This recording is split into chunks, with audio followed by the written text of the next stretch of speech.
Okay, nenchitoda nengenda katsamwa redeem ndichipompa studio ndichimupa kazi nenchitoda kana mune lebo ndipendi mbotopa champagne ndichipopa kazi nenchitoda kana sina dance diripade ndichoda zvabva zvarongeka sekutoda wanze mvura muti pabhiara tinoda ndozvatinoda kazi nenchitoda udia straight out ndachamuka ndabuka ndachamuka ndabukwa asi dorebesa nyaya funga murongo zviona kuti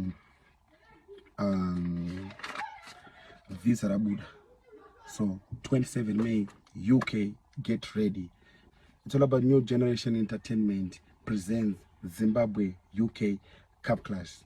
Musharko Bazooker will be there performing live alongside Confused, Leo Magos, Zimbabwe, and Black Diamond all the way from South Africa. So I spare about tell a friend. Turning Garma 1.